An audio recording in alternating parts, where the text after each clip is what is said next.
Hello and welcome to the Tuesday edition of Spurs Diehards TTID, Tottenham Till I Die. Tonight we've got a great panel for you and we're going to be discussing some uncomfortable truths about last night's result, and we'll be doing a bit of a preview about Everton, doing the latest transfer news that we know, and other Spurs news. The under-21s are playing tonight, and we've got a few other bits of information to give you, right? So without further ado, I'll introduce to the panel. We start with our guest first. AJ, hello, how are you? Yeah, I'm great, my friend. Thank you very much for having me on. No, you're always welcome on the show, as you know, as all our guests are that we invite. We know they're safe and secure, mature and sensible. Brad, how are you, mate? I'm fine. I'm not sure about being mature and sensible, but yeah, I'm okay. I'm fine. Colin, how are you? I'm well. I'm good. I'm off work today, too, so you can't beat that. And I'm with a lovely bunch of people getting ready to talk about my favorite thing, Spurs. So right, now we move on to Mod. Mark, how are you, Mark? Yeah, I'm okay, but I'm not sure where this sensible bit come from either. Right, okay. And now we go to admin Queen Ellie, Spurs ladies and ambassador at Spurs. How are you, Ellie? Right. Well, I'm definitely sensible, but I'm not as mature as people think I am. And then I'll we leave come that to with me, everybody to stew over. and I might be approaching 70 years of age, but every time I go to the stadium, like when I go to Everton, I'm like a big kid anyway, right? You know what I mean? It just brings out the big kid in me. So we're going to start with our routine. Usually starts. We discuss the lineup. We hope our panel are not going to be too clever in hindsight. Then we'll go around all of them and ask them the lineup. Then we'll discuss the first half. Then we'll discuss the second half, substitutions. You know, and the comments, Adrian, and the comments, and the comments, of course. Yeah, I mean, I'll get on. I knew you'd forgot. Maybe we should talk about the thirds rather than the halves. Right. So I'll come round to you, AJ. AJ, was the lineup as you expected, or did you envisage one or two changes to the squad that was announced? I think the back five, the keeper and the back four were obviously our strongest that we have available. I don't think Udogie, on hindsight, I don't think Udogie looked fit. I don't think he should have started. But, you know, when the player gives you assurances and the manager gives you assurances that he's ready, he's trained, he's enough, he's fit to go, then you've got to believe in that. But watching the match, it didn't look like he was. I wouldn't have started Brennan Johnson. I think he's an impact player. Any good performance he's had, that's a little bit false. Most of the good performances he's had for us have been off the bench when teams are tired, using that pace to get in behind. When he starts, he tends to be caught in two minds what to do. He looks worried. He looks like a rabbit in the headlights. So I wouldn't necessarily have started with him. If you're going to play Solanke up front, which we did, I was unsure. I think I was on Cape Show and I was unsure whether or not Solanke would start, whether Kulu would start, and then Solanke would come on 30 minutes, 25 minutes left to go. But if you're going to play Solanke up top, I think Kulu should have started right. Other than that, with the suspension of Basuma, I think the team picks itself. So I don't think you can really argue with, in my opinion, you can't really argue with the way the team was set up. But in hindsight, Brennan Johnson and Udogie for me, I wouldn't have picked. Okay. Brad, your take on the lineup, was it as you expected, or would you have expected a change? Or pretty much. Defence picks itself, really. The only thing that surprised me that Kulusevski was on the bench, although the funny thing is that the forward line of Son, Solanke and Johnson didn't surprise me, but Kulu being on the bench did. So maybe you'd had Kulusevski rather than Johnson, I don't know. But I think I didn't. I thought that maybe Gray would get a start. I thought that Bergwijn would be on the bench. So I think it's between him and Maddison, that sort of similar position. But I thought Gray might have got a start. But it didn't surprise me that Bentancur started. So I think he went with his experienced players, the team he knows effectively. So yeah, it didn't really surprise me, no. Colin, what was your take on the lineup? I mean, everyone has made great points. Obviously, with the defense, I mean, it was pretty clear we were going to stick with what we had known and were using last season, what had worked. I honestly, I'll be completely honest. I had expected to see either Gray or Bergvall in the midfield. I just thought they had a really good preseason. It was a game against Leicester. Nothing against Leicester, but I expected to see one of them. And and I think Kulu missed out. Obviously, Kulu's better through the middle. I get that, but I would have liked to see Kulu on the pitch as well.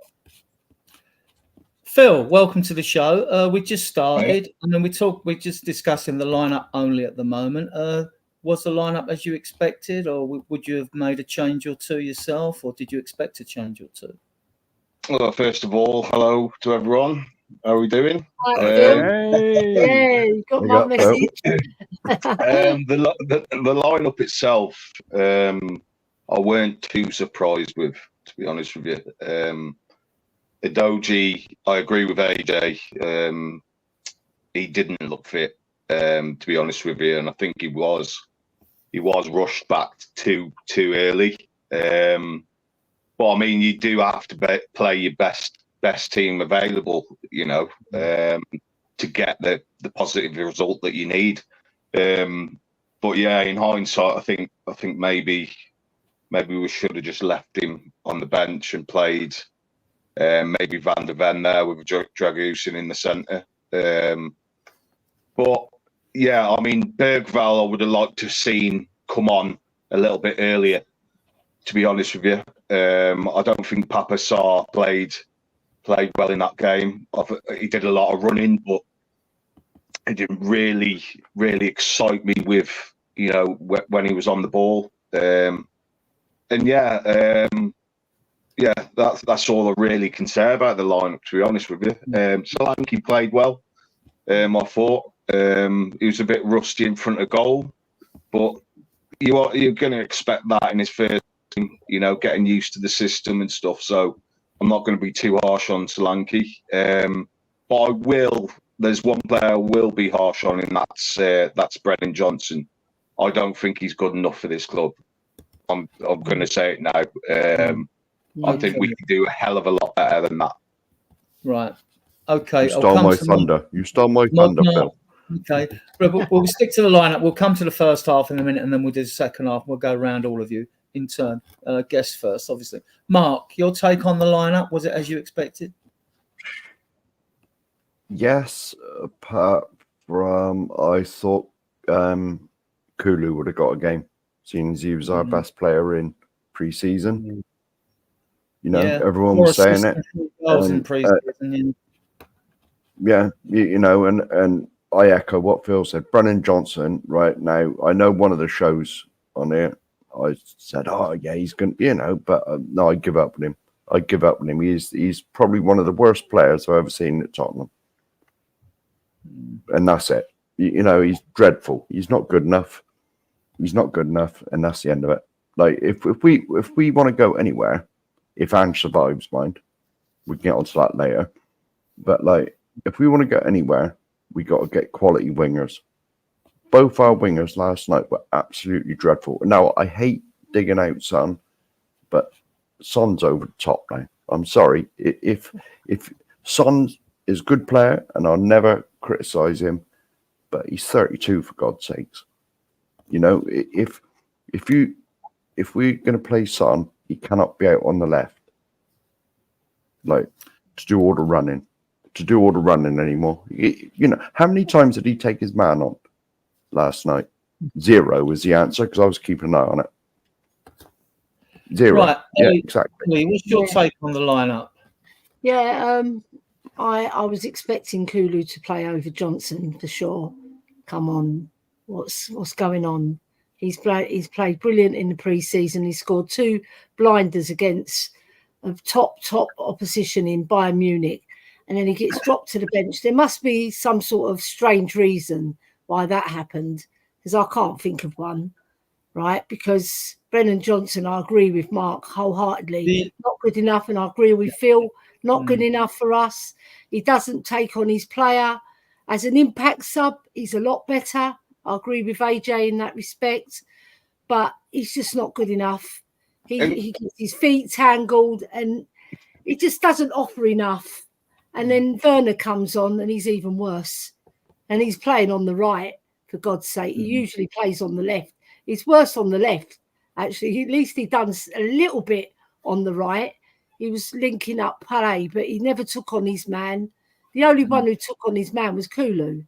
And he took on his man very impressively with that sublime move. I was just very upset that he wasn't starting. Same with Udogie. Looks right off the pace. Looked like a lost puppy. And Sonny, he must be frustrated, the boy. He's playing on the left. He hasn't got the pace that he used to have. That's evident, right? He's not a bad player. He's just doesn't fit that sort of system. Sonny likes to run behind. He likes to take on players from the middle, running forward like he did against Burnley when he scored that worldie. And he likes play. He's an instinctive striker, banging them in from the left foot, right foot, from the edge of the box. He's not getting that opportunity because he's playing on the left. He's wasted. So I feel sorry for the lad, but he has lost a lot of his pace. And it was like he was very tentative. He wasn't taking on his play. He was checking back and passing it back all the time, which was very frustrating to watch. Right, my take on the lineup. As everyone knows, I'm a big fan of Kulusevski. I expected him to start, especially having get 3 goals and 4 assists pre-season. The reason he didn't start, I think I can answer Ellie's question here, is because we know in Angie's system, he likes to play 2 fast, pacey wingers who hug the touchline. And don't let anyone fool you that Kulusevski's slow. He's not. It's just that Johnson is rapid and he should use his pace to better effect. That's my take on that. Now, I'll give you a brief synopsis of the first half and then I'll come back to Phil and go around you guys again, right? Johnson he was a game of 2 halves, really. He had a turning shot in the first half, which the keeper saved. Solanke then had a low header, which was saved. Romero headed wide of the post. Maddison then put the ball in for Porro to sort of score off his shoulder and head in the goal.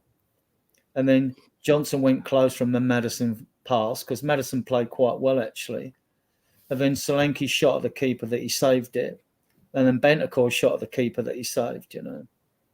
And that's in the first half.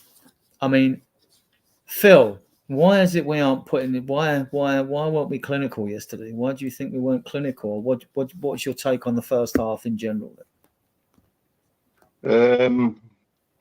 I can't really put it down to rustiness, to be honest with you, because we've had a pretty good pre-season, unlike the season before.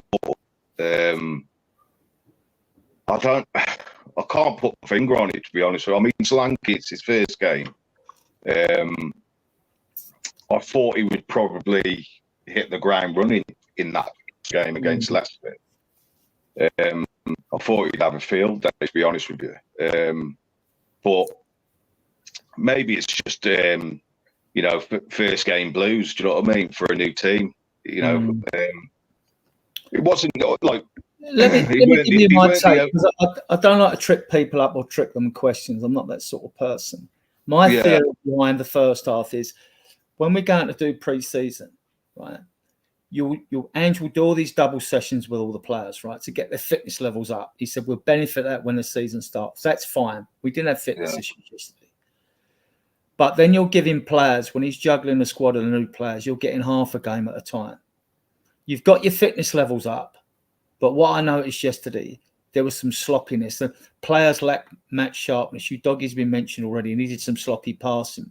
And I think even around the area, we just weren't as quick thinking between the ears that you are when you get a few games under your belt. And I don't want to make an excuse for the team. That's just a theory. I mean, people may think I'm right off, may think I'm wrong, but we just didn't look sharp. What do you think? We just need to be a bit more ruthless. Do you know what I mean? In front of goal. I don't know. I thought the first half we played really well. That's probably the best first half performance I've seen in a long while, to be honest with you. But I just think it comes down to a bit of mentality as well. especially in the second half. I know we'll probably come on to that, but in the second half, the drop off from that first half to the second half was unbelievable. I know Leicester, credit to Leicester, they picked it up and pressured a lot more on the high press. But we need to be ruthless in them sort of games. We need to be winning them sort of games. We can't be just being lackluster. We need to kill them off. And the longer you leave it at 1-0, it's always going to be, a difficult task the longer the game goes on. So we need to be. I think in the next couple of games, you'll see, a bit more sharper in front of goal. With it being the first game, so I'm not overly worried about it. Yeah, AJ, your take on the first half and player sharpness? I don't think match fitness was an issue. We started really well, really quick. Looked to get on the front foot immediately, pin them back. And I think for the most part, our play was very good right up until we got to the edge of their box. Then it was a case of 2 touches being taken instead of 1, miscontrol. Sonny held on to the ball for too long. Johnson was absolutely not effective at all in any way, shape or form. I thought Solanke was good in the sense that he was always in the right place. He was always popping up in the right place, always ready, always available. His pressing was immense. Like, he was on the front foot, getting at them, and that then triggered the rest of the team. Our press in that game, in that first 45 minutes, looked better than it's looked for the majority of last season, because we actually had someone to instigate it, a trigger, right, to go. Maddison played a very good half. To be fair, I think he had a very good 60 minutes, but then he started to drop off, and it did drop off pretty quick. Bentancur for me was very good. Very, very good. He controlled the game. He calmed everything down. It was less frenetic. I hope that the concussion that he got isn't severe. I probably don't think he's going to be available this weekend coming. No. But I hope if he's out, he's only out for 1 game, because of the players we've got that can drop in and play that role, he is by far the best equipped. By far the best equipped. I would like to have seen Bergvall come on sooner than he did, but obviously that's from the second half. But yeah, the first half I think went well, but for some reason it seems that the players are all allergic to having a shot outside of the box. It's evident that we're trying to walk the ball in, and I mean, if you've got that many players in the box, they're pinned back, have a shot. You'll get a deflection, you'll get a goal from it, you'll get a handball. Just make something happen. If at first you don't succeed, try again. But there comes a point when you've got to have a plan B, and we need to start having shots when we've got that situation. Everybody's camped in their box. We've got to start having shots. We've got to do something different, because when everyone is set, it's really hard to then feed the ball through and find the players in such a confined space. But on the whole, yes, I think the first half was positive, many more positives than negatives. But when you are in that position, when you are on top, you need to take your chances, because at this level, when you don't, you get punished for it. Right. I just want to come to Eltel's comment here. Right. The concussion protocol. Right. If you're proven not to have concussion, well, for a start, teams are allowed 2 concussion substitutes during a game. I only found out that today. I thought it was 1 myself. So, and I pride myself in getting facts. Right. But if you're proven to have been hurt, if you're proven that you haven't got concussion, most players return with a week. It says, but if you've got concussion, you have to miss 9 days minimum. But obviously you're reviewed over that period of time, to make sure you're okay, right? So it's 7 days if you're okay. Within a week, most players are back. I don't think there's actually a 7-day protocol. It might be 5 or something like that. I don't know what it is. But it is 9 days, right? Just for that. Brad, we'll come to you now. Your take on the first half? Well, I think it was a game of 3/3 more than two halves. Okay, fair enough. I thought for the first 2/3 of the game, first 60 minutes, I thought we looked okay. I think in the first half, I was very surprised at Leicester. I thought that they'd come out at us, the crowd would be behind them, but they weren't. And I actually thought this is really, really easy. But we've been watching Spurs for a long time now, and when we're on top of games, that's when we're probably most vulnerable. So I sort of knew that we needed more than the one goal. I thought that Maddison and Son were causing Leicester problems down that left side. I thought they were sort of into playing pretty well. Johnson missed that shot, didn't he, that went wide. Romero headed wide. Solanke, I thought, was in the right place at the right time in that first half. Got the two headers that maybe he should have done better with. We should have been 2 or 3 up at half time, and then it's game over. Then you don't have to worry about the second half.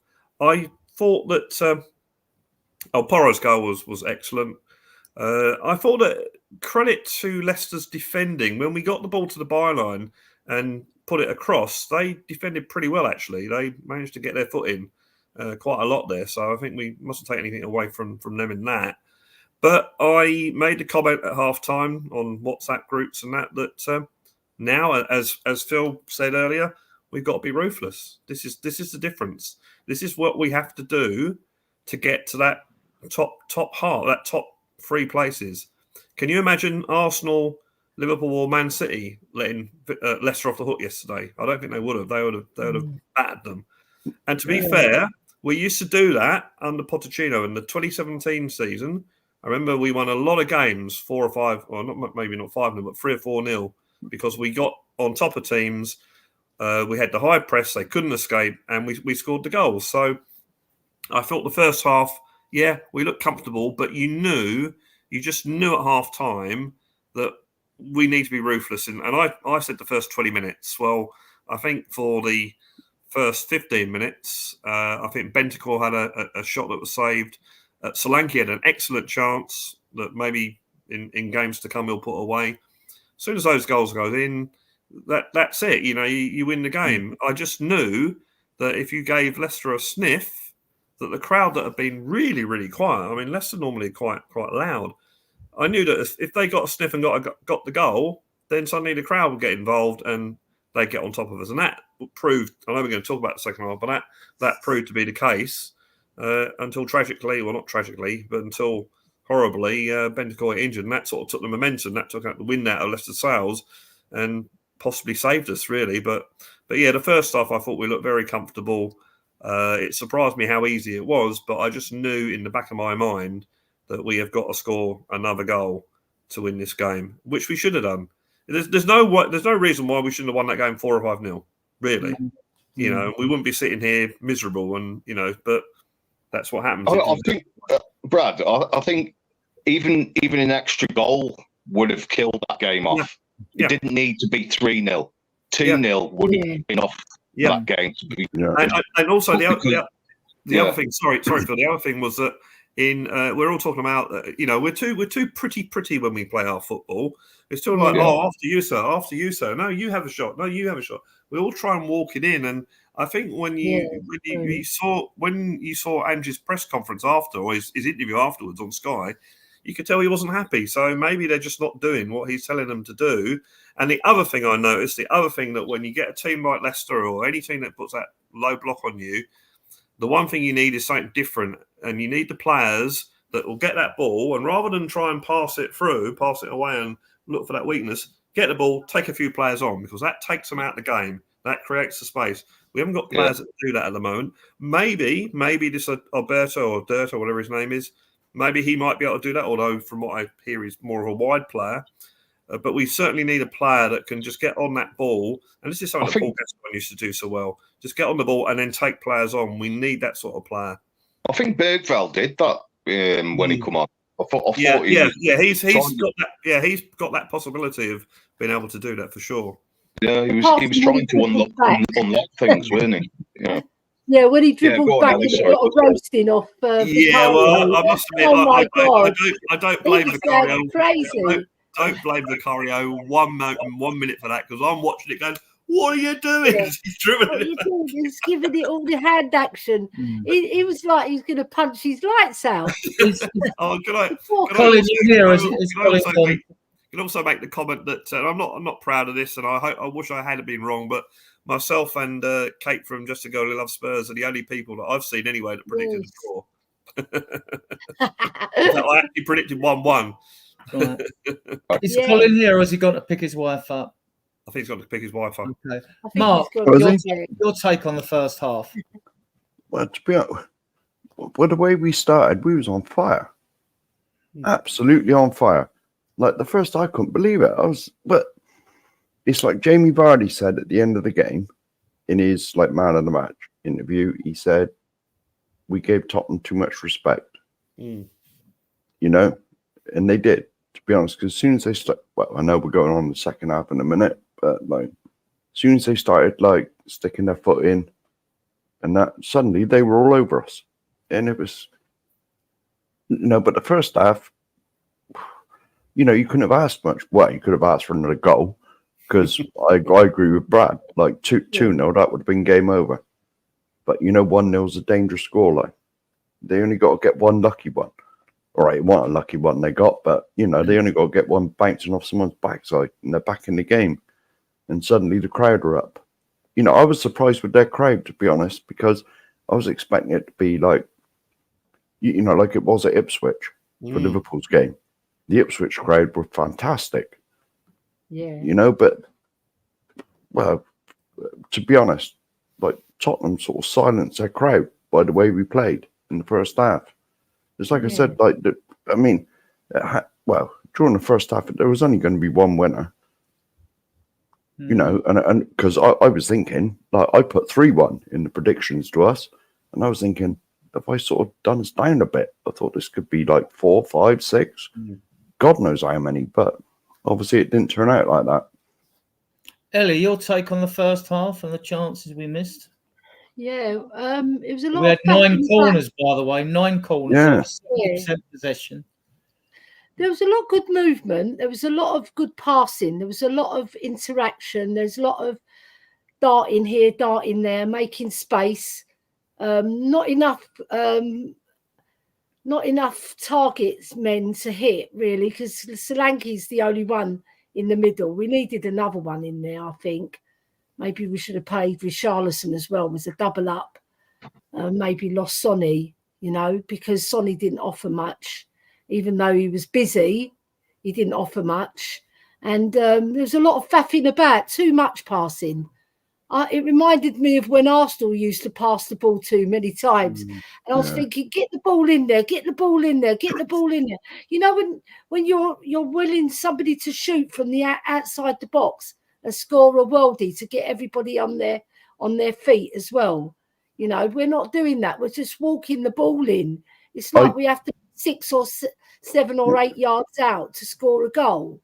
I think we've lost some of our elegance and some of our dynamic play in terms of scoring worldie goals, because that's what we were noted for.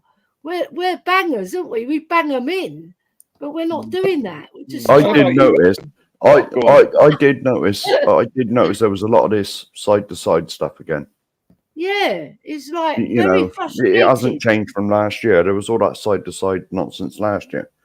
Even though we were on top and we looked like we're going to kill them off, we never had that cutting edge in front of goal. So I was very disappointed in that aspect. And crossing was atrocious. Some of the crossing was really bad. And we weren't, all right, like Brad said, they were defending very well, Leicester. But if you put in a decent cross, it's undefendable. And there wasn't one really decent cross apart from the one for Solanke when he dived down low, but he didn't quite catch it, did he? Yeah. Yeah. So I don't know about you lot, but when I watch us play, we seem to be trying to score the same goal. Yes. Doesn't seem to be a bit of variation. Like shots outside the box or little like triangles. Do you know what I mean? Like moving the ball. 100%. it seems to 100%. be. As I said earlier, have It a seems shot to from be like outside low box. crosses, Yeah. get it out wide. We were Just noted that's for it. it, man. Because they say AJ, that, don't they? we were noted for The banging them end in. goal, don't they? So that's an Ange goal when you get it down to the byline, low cross, strike in. Yeah, we seem to be Yeah. relying on that as our only way of scoring at Yeah. the moment. We've got to mix it up. Yeah. We've got to We've mix got it some up. very good strikers of the ball, so why not? Why not? When you're shifting the Oh my ball from God, side yeah. to side, why not? Once that ball shifted, just have someone Yeah. have a bang. Have a If it crack. if it gets a Yeah. deflection, it goes for a corner, goes in the goal, get a handball, whatever. Once you're shifting, the team are shifting from side to side to side. Just have a bloody shot. Yeah. Yeah, it's all it's the same stuff all the time. It really is. My take on the first half, what I noticed particularly was because Udogie wasn't on point. I mean, the idea of Udogie being down at inverted when Sonny's on the left as a left wing, right, is for those to work overloads on a single defender at the back of Leicester. Udogie wasn't in point, and every time Sonny needs, when you give Sonny the ball in space, he just needs, he doesn't have to have loads of space to run it, but that does help him even better. But he needs a couple of wingers need to have that little jump start on the defender, because then the defender knows once the winger's moving at a little bit of pace, the defender doesn't know if he's going to cut inside or go outside. And Sonny was always receiving it. I thought he was receiving it. He can still beat a man in those positions, but he's receiving it tight. A lot of times you see it happens with Kulu on the wing as well, because they're using him as an out ball, and other teams know that, and then people complain. So I've got no qualms about Sonny getting 15 goals this season, though, none whatsoever. I mean, people worry about his pace. Yeah, you might not have the afterburners he had at Burnley or when he did David Luiz at Wembley when he ran from the halfway line and done and scored against Chelsea, which is great. I mean, he might have them. Even Gareth Bale lost his afterburners after a while, but Sonny's not slow. He's still quick enough to slip inside the box, be put inside, slip through and score goals. And he's the only striker we've got who really scores with his left and right foot. So I was disappointed Kulu doesn't start, but everybody knows I like Kulu, but it's for many reasons. If he doesn't play well, I'll be the You're first. going to marry him next week, aren't you, Adrian? No, I'm not that way inclined, you know. I'm not that way inclined. So, yeah. I'm past it as well. So, our under-21's been in the league just now, but Bristol Rovers have equalised, unfortunately. Right, okay. Right, so, I mean, I just thought Udogie was off it. I thought Johnson will come to the second half. It was a game of two halves. He had 3 chances in the first half. He had 3 chances, three pops at goal, right? But he's always going to get stick as a winger if he doesn't take his man on. He's always going to get grief for that. He's got the pace. He is faster than Kulu, right? And Kulu's faster than all our midfielders put together. You can Google it and check it out. Kulu's not slow, but because he's a lump, people think I'm guessing that fans think he's slow, but he's not. He's not. Adrian, you know, I think it was in the I don't know if it was the second half where he made that great tackle. That's what I was just about to say. That it was in the second half. No, it's first half. Start the second half now. He made that great tackle. Yeah. He had so much room to run into as a winger. That is their bread and butter. As a quality winger, that's their bread and butter. Get into that space, run into that space, and take on your man. But Johnson just doesn't. I don't know if it's confidence. I don't know if it's just him just not having a clue what to do in that situation. He just, to me, I don't think he has that quality to be a great winger. He doesn't have the quality. Do you think when we've seen him do well, when I've seen him do well, it's usually when he's given a ball in space, and rather than take a player on, he just outstrips any defender near him for pace, gets down a byline and puts across him rather than take people on, because like he's going to have to do it, because I tell you, you've got Odegaard sitting on the wings. You know what I mean? Adrian, when the only time I really see him sort of come alive is when he's in the penalty area and he's got space to cross the ball. But if he's outside the penalty area and he's got space to run and take on his fullback, then he seems to doesn't have a clue what to do. And he hasn't got that skill set either to sort of do a step over, drop his shoulder, take on his man with a bit of flair. He just seems to kick it and run and try to use his pace that way. But you got to be more than that as a winger. Even in front of goal, I don't think he's accurate with his shoot. He'll have the odd one where it's on target, but he does have a lot of chances in games and does fluff chances as well. I just think he's a very. I think he's a championship player. I don't think he's a Premier League player. Fair enough. I've tried to give him the benefit of the doubt. I think he's had a pretty big sample size since he's been here at the club. Yeah. Well, let's hope he proves us wrong because Ange keeps playing him and he likes him. I seen him last season when he showed flashes of technique. I thought, I didn't know. That's worrying, Aidan, to me. And yesterday, that was good technique. That turn and shot, which the keeper parried. I think you must have pictures of Ange naked or something. Well, whatever. I mean, he's a favourite because I think he suits the Ange system for the pace aspect alone. But it's got to be more than that. I've got to see more. You don't put Decky on the bench like that unless you really, really think the world of Johnson. So I think Ange has seen Johnson do things in training we obviously haven't seen. And also, why is he picking? He's a manager. He's not like a fan who's going to say, drop him, one bad game, drop him. I think Ange's the manager and he's going to do what managers do and give him more of a chance. But I was disappointed with him yesterday, and he does definitely have to do a lot more. And I've seen him go past players with his pace, but he didn't seem to want to do that yesterday for some really weird reason. You see, AJ, coming to you. I mean, last season, right? I mean, he scored 5 goals and got 7 assists. It's a good return for a kid in his first season, and we were still complaining about him not taking his man on a lot of the times, right? What's your take on Johnson? I personally don't think he's good enough. I don't think. I mean, he's a professional footballer, so they've got to be at a certain level, right? And I'm not taking that away from him, but I don't think he's the level we need to be moving us on. He's not a world beater. He's not a player that's going to consist. I don't think any fullback is going to be lining up to play Tottenham and see we've got Brennan Johnson and go, oh no, I've really got my hands full today. I don't see that happening. I think he is an impact player at best. I think he's a player to come on. If we're going to play him, I'll bring him on 15, 20 minutes to go. If the team are tired, stretch the game a little bit, run at people.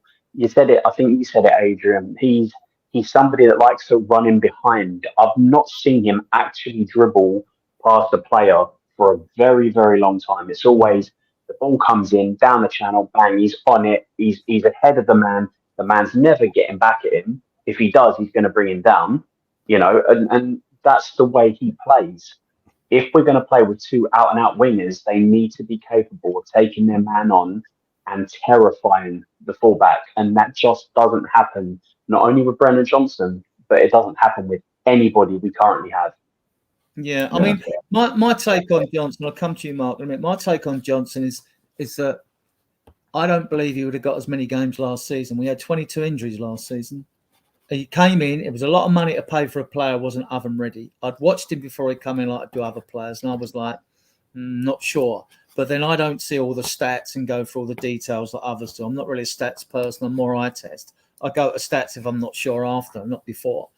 So my take was he wouldn't have got as much game time if Perisic hadn't got injured and others hadn't got injured, even Solomon and all that. He wouldn't have played as much.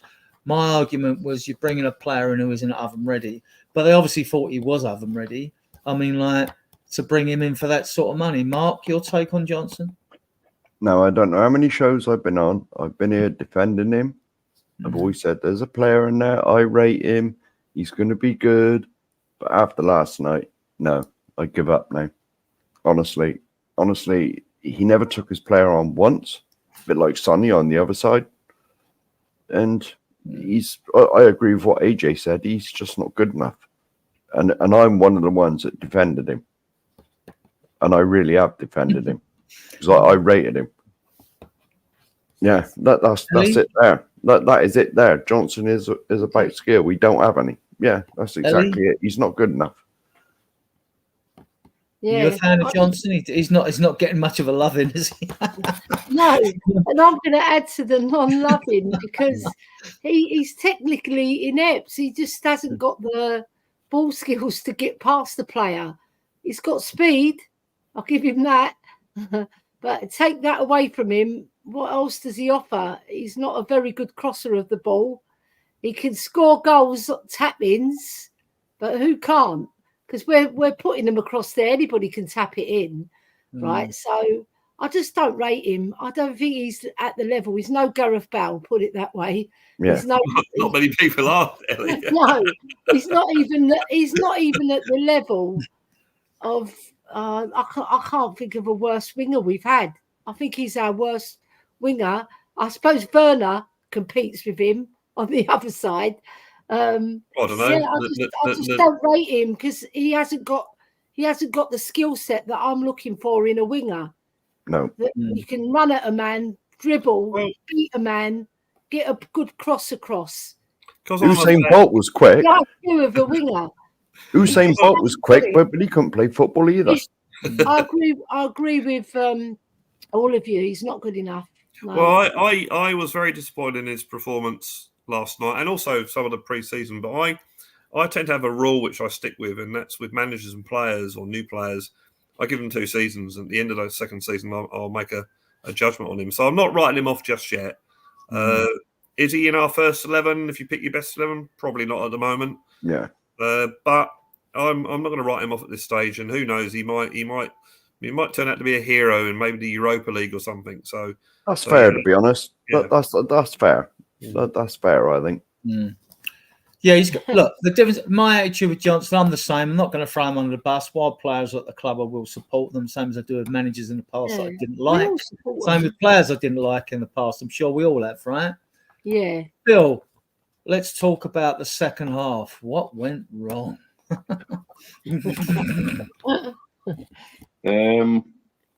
lot. Listen, we've got to give a little bit of credit to Leicester. I think they picked up in that second half. I think they put a lot of pressure on us. But again, I'll come back to it. We need to be ruthless like we were in the first half. We should have just, took it off in the second half exactly the same way.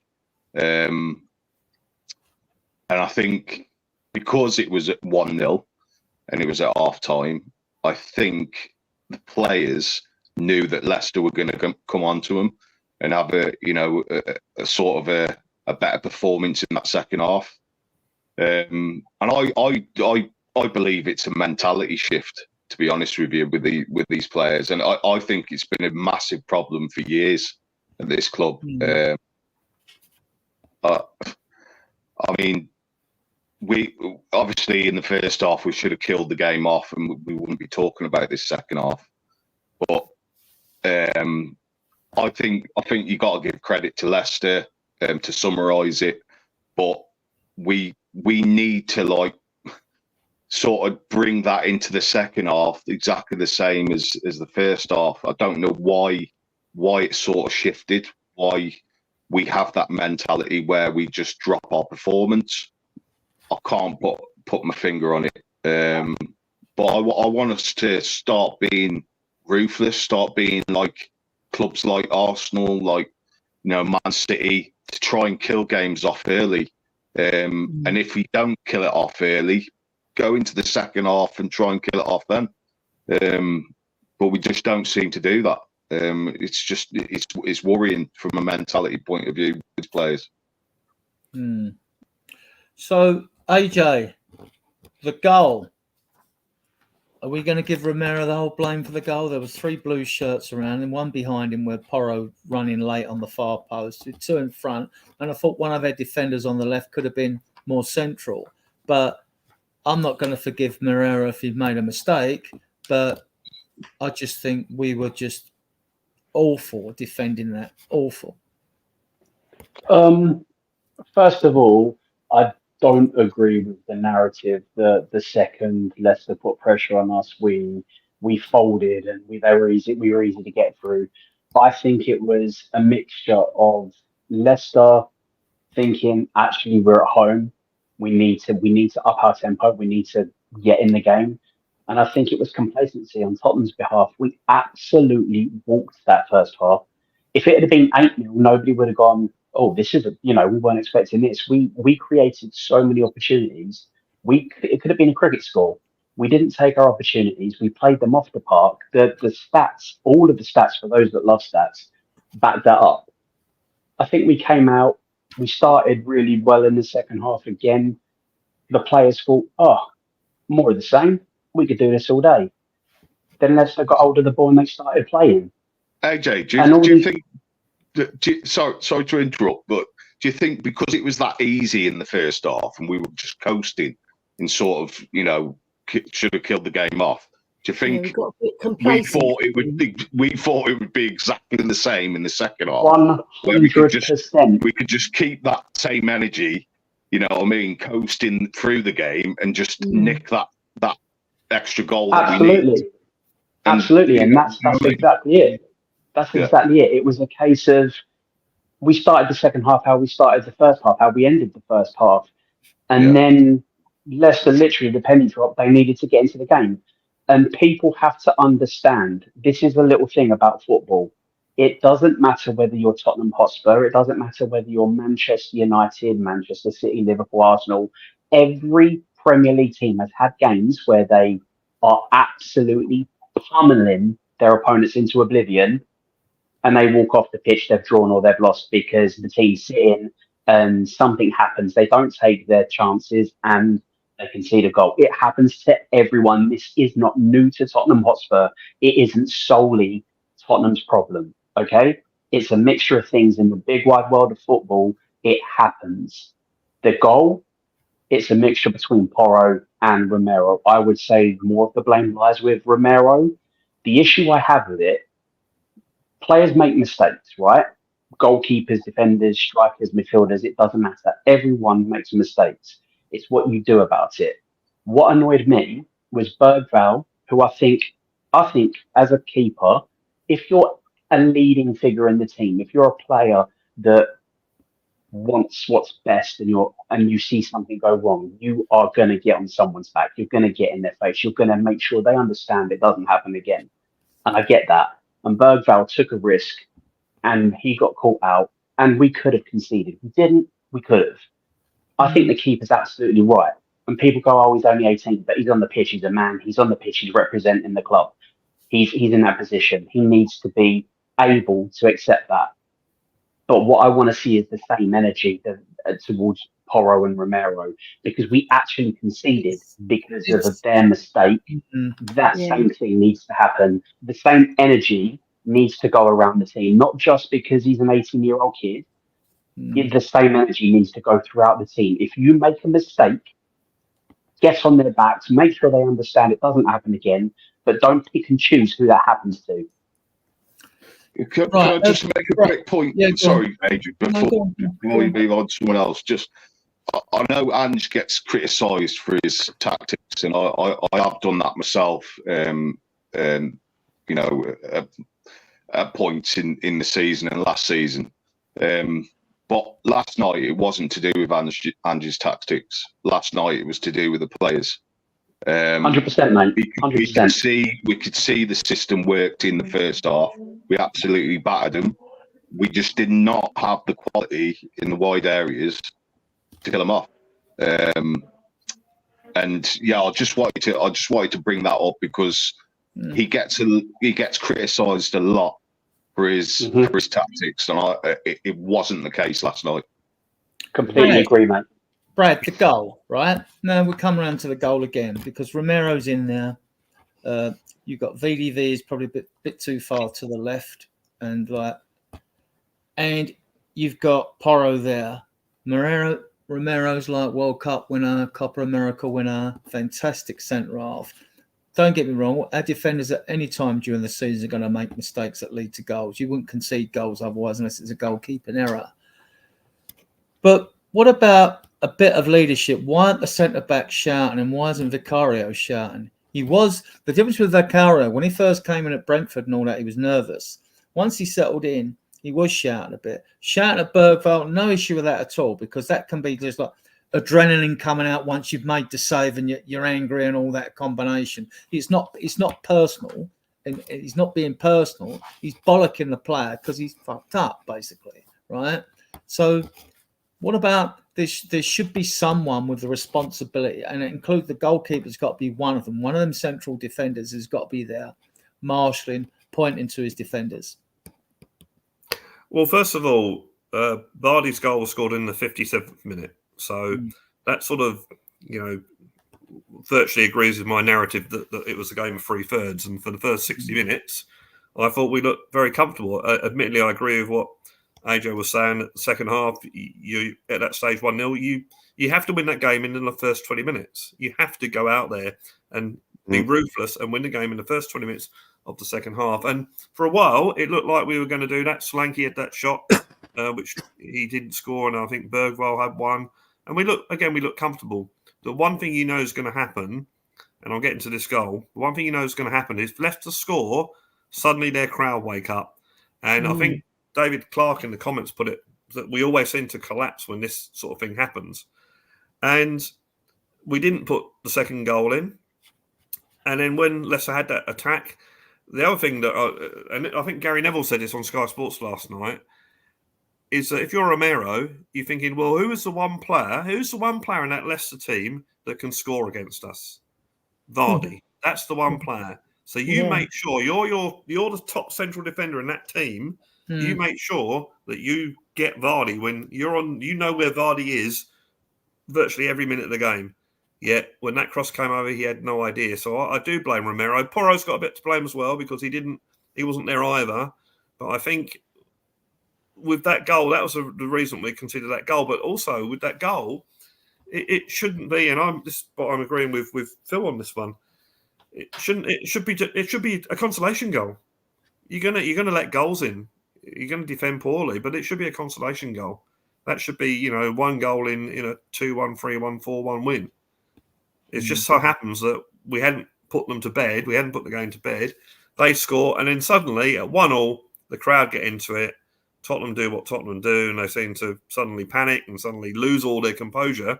Because I've noticed this in the last, even under Mourinho and under Conte, Tottenham, when things are going well for them, are the most confident team in the league. When things are going well for them, as soon as anything goes against them, they really struggle. They really do. And I think that we, again... You think we're flat track bullies?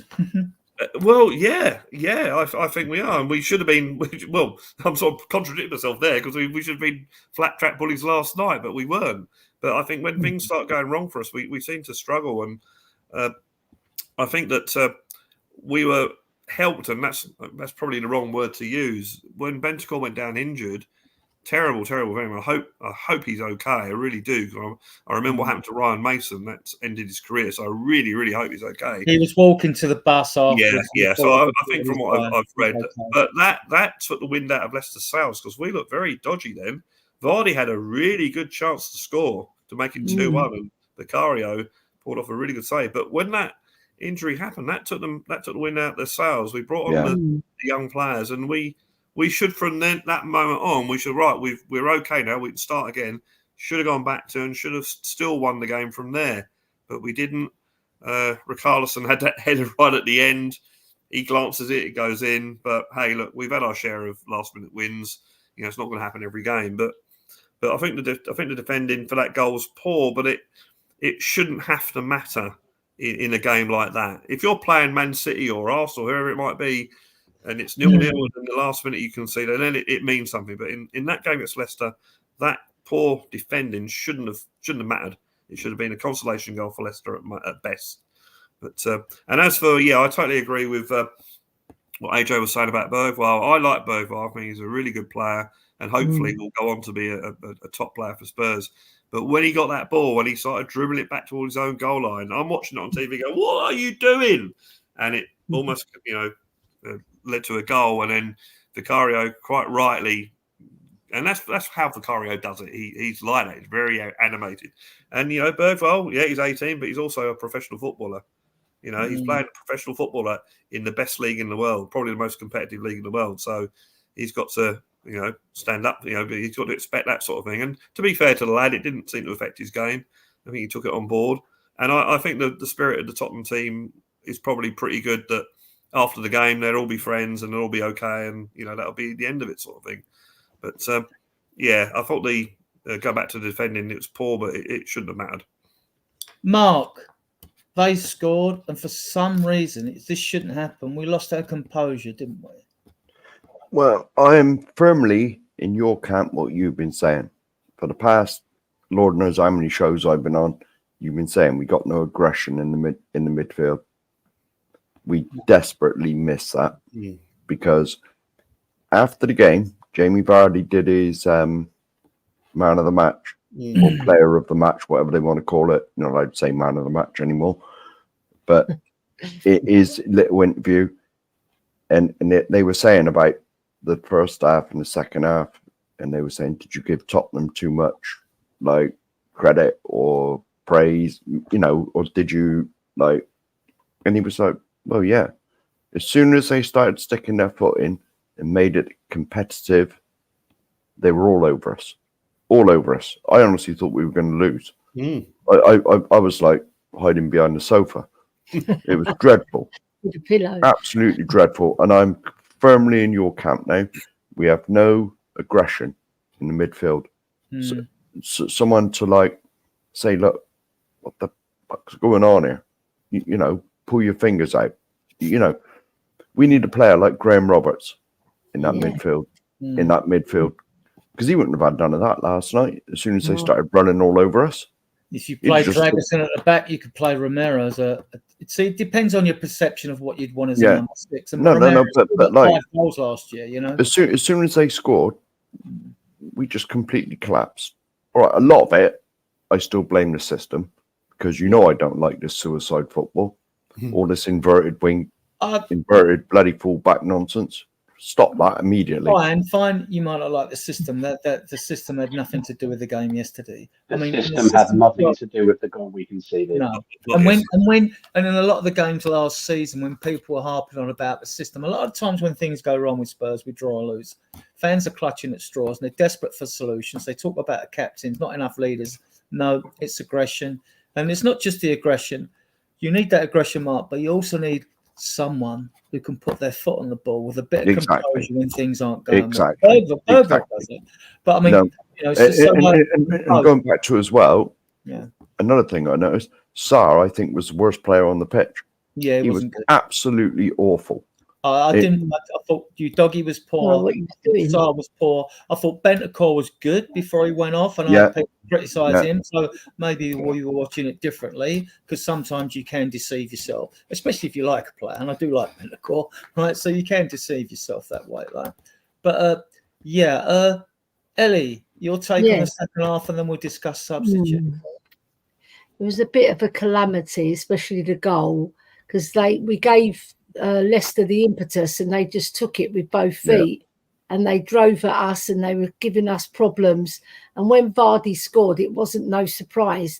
It was lack of discipline. It wasn't the system. It's just discipline and desire to work and keep your shape, out of when you lose the ball in transition, you've got to have the desire to run back. And there was not one player in our team. It's not Ange Postecoglou's system. It's the discipline to keep the shape. If you lose that, then you lose a goal. And with Vardy around, he had another chance, didn't he? Like everybody pointed out, and he could have made it 2-1. And then I think he had another chance as well after that. So we didn't even learn from our mistake. We let him go the second time as well, and he beat us easily and got his shot off. Luckily, Vicario saved it. Otherwise I would have been behind the sofa with Mark, honestly, because it was so dreadful. In regards to the aggression, we lack it. We've only got Romero, really, who shows any aggression. And it's like Bentancur got stuck in as well. You know, he got stuck in, but he's not. Bentancur is definitely aggressive. Bentancur definitely gets stuck in. Yeah, he was quite aggressive, but he's not like a physical presence. Like we lack a Graham Roberts as a number 6. Honestly, we need somebody who's a leader in that midfield and holds that midfield and drills them, because they say you defend from the front, but you also defend from the middle and the back, right? So once they get through that press at the front, they're into the midfield, and then all it takes is one good ball. And if we don't have that discipline and we don't keep our shape in defence, we're always vulnerable to letting a goal in. So I just feel that we lack a lot in defence. The actual organisation, you know, there has to be one leader at that back, and it should be Romero. But a lot of people are doubting him. I think he's the best candidate for our captain, in my opinion. Right? Not Sonny. I think Romero should be our captain, because I would critique the footballing IQ of our 2 inverted fullbacks. If we're struggling, I mean, I'm sure you guys, some of you have all played football at the time. If you're struggling, it don't take, you know, you haven't got to be the brainiest football out there, the most intelligent football on the planet to think as an inverted fullback, think about, we've lost a bit of cohesion here. I'm going to just help out in midfield for a bit. I mean, like, well, I mean, I don't get it. I mean, I mind you, over decades I've followed Spurs. I mean, I'm still exasperated to this day, you know, over certain things we do, you know, set pieces, corners, things like that, throw-ins even, you know. I just get exasperated the way we waste the ball. You know, we waste so much of the ball during games. You know. Anyway, we'll move on the second half. Phil, your take on their substitutes? Did they help or hinder us? I'm just trying to think who come on now. I know Bergvall come on. Gray, Right. Bergvall come on. Richarlison came on. Benson, Werner. I think Richarlison probably came on too late, didn't he? Really, to have any. Yeah, he only come on about the last 2 minutes, didn't he? Yeah. I mean, the only player that really made an impact was Bergvall when he come on. He tried to, at least he tried to sort of unlock something, create something. I mean, Gray, you know, he did a job with Bill, but he wasn't, you know, exciting when he come on. I don't think he's that type of player anyway. I think he's a player that breaks up play and sort of gives it to the creative players. So Werner, yeah, flatters to deceive, to be honest with you. He's pretty much the same player that comes on every week. I don't really expect big things from him. Richarlison, who knows whether he's fit enough at the moment. Should have done better with that header at the end. Yeah, he had a great chance at the end. Yeah. When you needed a glance down on the deck, would have done the keeper. All he needed was a glance into the far corner there, and that would have been it. He headed it straight, didn't he? Past the post. Yeah, it was too flush. Wrong shape, wasn't he? He was in the wrong shape for that ball. Yeah, totally. Yeah, he hit the ball too flush. But yeah, I mean, yeah, the one player that sort of impressed me was Bergvall. I think he deserves a spot, to be honest with you. I think he needs to start instead of top. It's got to be. Obviously, I don't know if Basuma's going to be back for the next game. I don't know how long he's suspended for. But we're going to talk about that actually. Yeah, I mean, Bentancur is going to be. He's probably going to be out for that game. So, I mean, do you put Gray in there with Bergvall and Maddison in front of them? Is it a bit too lightweight? Ange's got a few problems to solve next week or this weekend. Do you guys think? By the way, Phil, I'll come to you, AJ. Do you think Bergvall and Gray? What we haven't seen from Bergvall and Gray, I mean, I think they are future stars, but thinking that is one thing, seeing it is another, right? Because you've got to be practical about this. Neither of them, unlike Odegaard and unlike Solanke, who's had a few seasons in the Premier League, so we know he's Premiership ready. Odegaard has played full season, loads of 90 minutes for Burnley. He scored 4 goals in this season, even though the poor side went down. So we know they can do it. We know they're Premiership ready. Whether you think they're the quality the quality of them is good enough, that's another thing for fans. Fans will always be divided on every player, right? That's fine. But with Gray and Bergvall, as much as I like the look of both of them, I really do think they're both going to be stars. But I can only think that. But neither of them have yet give us 90 minutes, AJ. Do you think they haven't started yet they're either? Ready? Do you think they're ready to do 90 minutes, AJ? Yes. Let me just quickly touch on the subs first.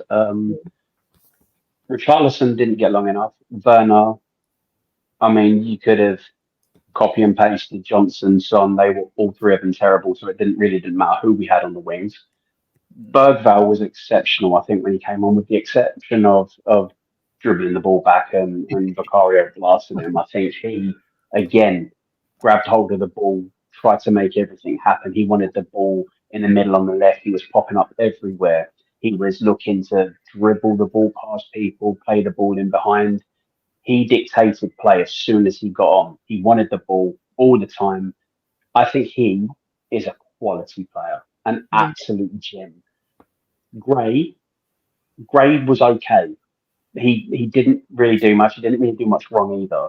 But these are 2 18-year-olds. They're both 18, or is Gray 19? They're both 2 young kids that are being asked to come on and affect a game that was slipping away from us.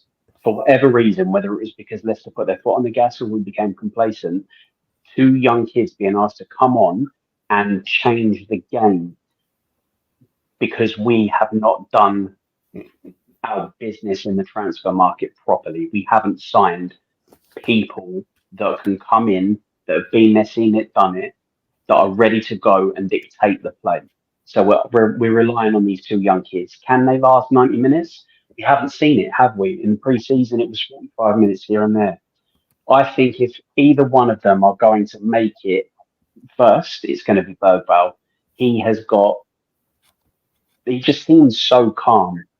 Even when he was dribbling the ball back to his own goal, do you know what I mean? He just has a calmness about him. He doesn't seem phased. He doesn't seem rushed. There's no fear. I think Gray is a little bit more erratic. He's a little bit more, I need to do something here. I need to dribble. Whereas Bergvall will just get his foot on the ball and he's composed. I would like to see them both given a chance. I think the chance will come for Bergvall before Gray. I think Gray needs to be introduced slower. But I think if you're looking for somebody to dictate a game, I think Bergvall should start a game and see at what point you take him off. 60 minutes, 65, 70. It's a bit hard considering our pre-season was 45 minutes here, there and everywhere for everybody. Brad, coming to you on Bergvall and Gray. They're 18-year-olds. Both of them are 6'2". They're both units, right? They can look after themselves on a football field. But stamina for an 18-year-old. I mean, even if you can give them 90 minutes and they play well, just how many games can an 18-year-old's body stand up? Yeah. Well, I think with Bergvall and Gray, I think that the 2 obviously very talented players, but I don't think we should be putting our hope in them because, as you say, they're still young. Bergvall probably looks more assured, certainly from last night. Again, it's only 1 game. I don't think many players play for 90 minutes over the pre-season, but that is a good point. I think we just got to be very, very careful how we play them throughout the season because they are young. I think they'll probably go on to be very good players, hopefully for Tottenham. But I think at the moment, because people will say, bring the kids on, put the kids in.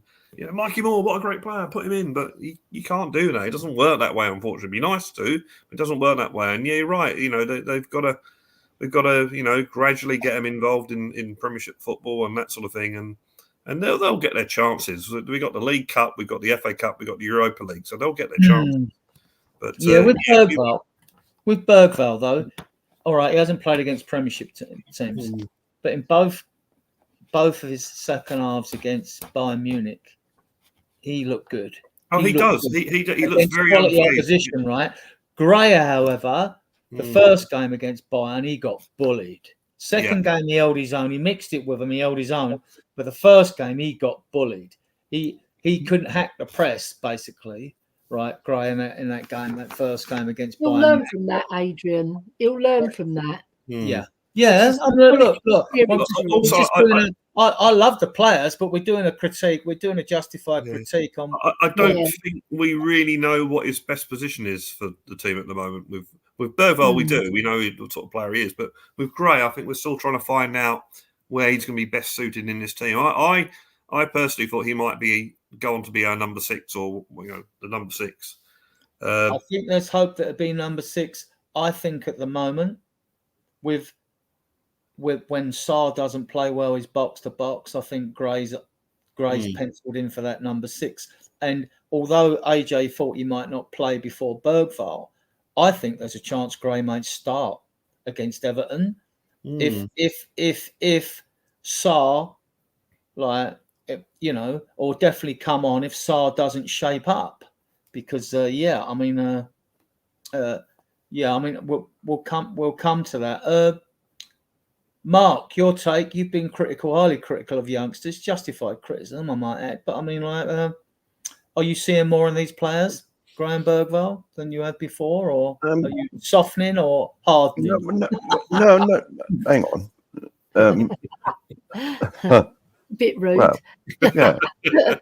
I didn't mean hardening in that way. Anyway. I knew you. I wasn't going to go there. I was just looking for me tablets. Hang on a minute. Bergvall looks good. I will admit, he looked good when he come on. He did a couple of mazy little runs, in that second half, and it's a lot. It's a lot to ask 2 youngsters to walk straight in and rip it up. I mean, we've spent over £100 million this transfer window for one starter, and that's Solanke. The rest of it is for the future again. For the future, to be honest, with the amount of kids we bought, right, I was waiting for a sperm to come on in the second half. So you think I'll be waiting in a maternity ward for our next? Yeah, well, exactly. It's that sperm gets itchy on the bench. Is that why we always come from behind? Quite possibly. No. But to put all this pressure on 2 youngsters is too much. It's too much for them. It's too much for them. Now, I'm going to steal this from Brian Daigle. I don't think he's in the chat. No, I'm stealing this from Brian Daigle. So please, no one report me to him. Right? We've got lumps of coal at the moment. Lumps of coal in the team. How about we sprinkle it with a few diamonds? Not buying lumps of coal that pray they turn out to be diamonds if you crush them and develop them. How about we get some diamonds in? We've got them. I'll come to that later when we get to transfers about what we spent and what we've got, right? But that's not happening in this transfer window unless we do get Eze, and we have got the money. I'll come to that later as well. Sprinkling would have to happen very late in this window or in January, wouldn't it? Now, I mean, we'll come to what you guys think we need, right? Actually, we can move on to that. Actually, I mean, Mark, I'll stay with you. How many players do you think we're still going to get in this transfer window? Oh, I'd like about 7, but a bit optimistic. No, but realistically, come on. I hope 2. I hope 2. Yeah, it's reasonable. That's what I'm hoping for. But who knows? Because let's face it, most of our business this time has been done without any of us knowing. None of the real ITKs have had any Tottenham are looking. Well, they've all come out. Tottenham are looking at Eze and Tony and Lord knows who else, but none of them have come true. And the ones we have signed have come out blue. So with Højbjerg, Skip, and Lo Celso obviously going, right? He's going, right? are you expecting at least one of these two to be a midfielder? And if you are, what is the other position you're looking at? I want us. I know Ange. I know Ange doesn't. Well, allegedly he doesn't play with a 6, but like I want to see a solid number 6. Someone. All right, he's bloody about 70 now. I suppose, but he's your age, Adrian. But someone like Graham Roberts. Thanks for bringing ageism into the conversation. No. It's just not ageism, but like just ribbing you. Graham, straight in there, Mark. No messing on.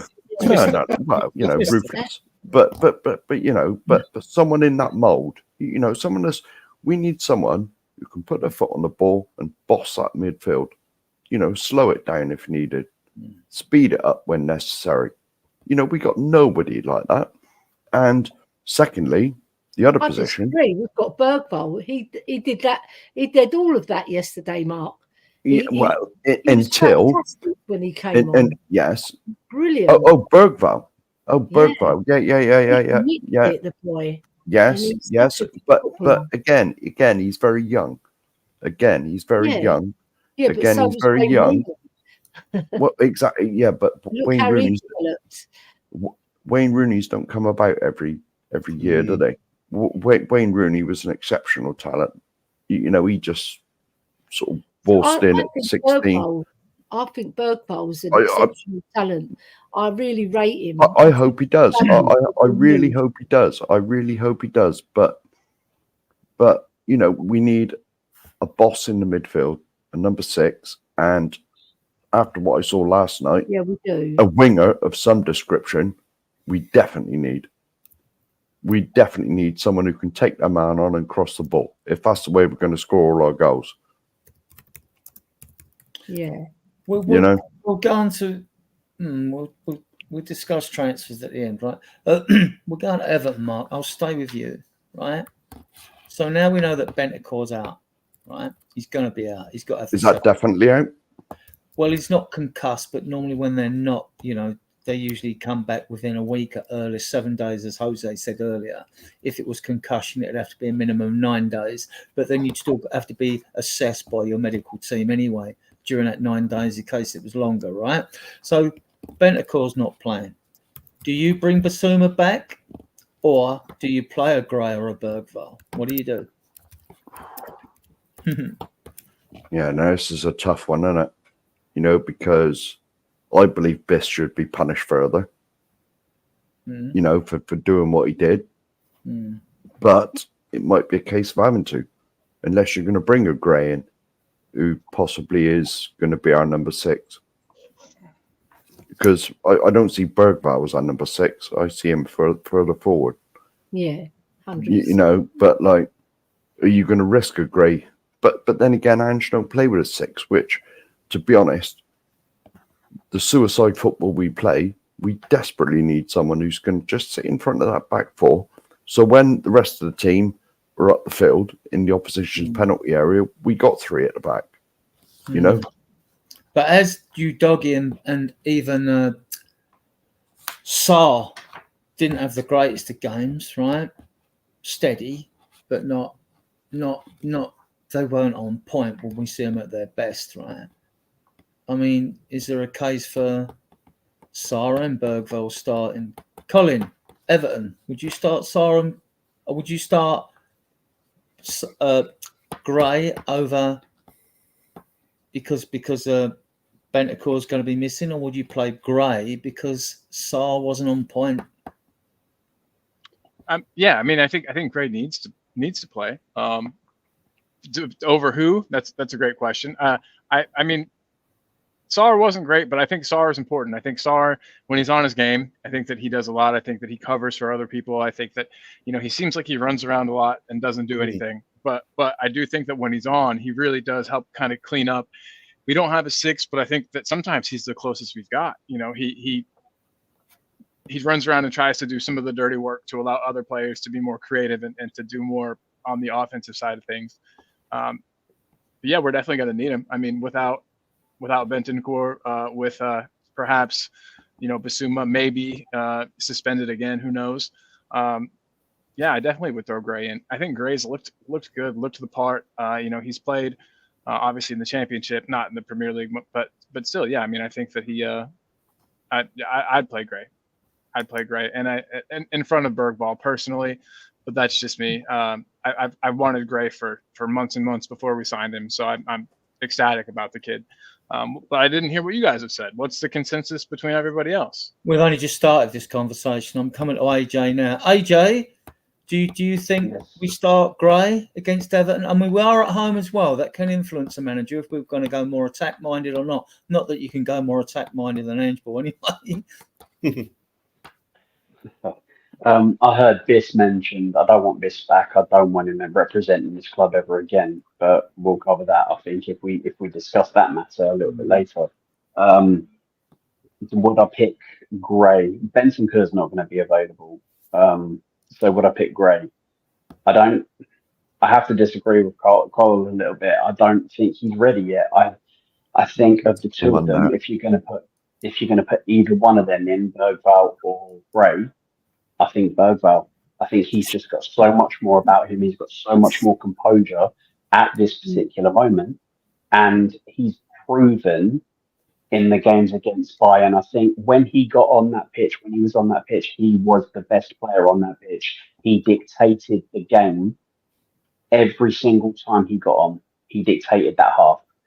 I think, yes, there was a bit that wasn't great against Leicester, but I think he still got on that ball. He still wanted to do stuff. He wanted to create. He drove us forwards. He gave the team something to work with. I don't think Gray is that sort of player. I think of the two of them, I would personally put Bergvall ahead of him because I think you need composure. It's all right trying to be busy and get forwards, but you still need to have that level of composure, especially if you're playing the way we play and you're susceptible to a counter-attack or giving the ball away will cause you problems. It causes the other team to come onto you. You need somebody that's going to be composed in the middle, and I think that's Bergvall. Okay, Brad, I'll come to you because I know you've got to go. Yep. Be interesting to see. I don't think you'll see this in the starting lineup. I'd like to see Bergvall and Maddison in the same team, creativity-wise, at home against Everton, who lost at home to Brighton. The only thing that worries me about playing it that way is that they're quite slight and might be knocked off the ball a bit. But I think with Bentancur, I don't think we'll play. I'll be quite inclined to replace him with Gray at home as well. Would you go for? This might be a little bit left field for some, but I mean, like, would you even bring Decky in as the number 8? Yeah, that's a good call actually. I think Kulusevski was our best player in pre-season, and if you bring him in that area, that does give us a bit more muscle in that central, in that sort of midfield area. So that would be But I don't think there'll be many changes on Saturday. Possibly Bentancur out. Someone will probably be Basuma for Bentancur on Saturday. I wouldn't do that personally, but I think that's what we're going to see. I still think that players like Bergvall and Gray will be saved and just sort of gradually released into games and that sort of thing. But I wouldn't mind if they played on Saturday. You got nothing to lose. Although I think, as much as I was disappointed about not beating Leicester last night, I'll be even more disappointed if we don't beat Everton on Saturday. Let's be honest. I think the Ange out chance will go crazy. People will be calling for Ange. Oh God, yeah. I mean, I said earlier before we went live that it's all well and good watching Tottenham being miserable about the result, which I am.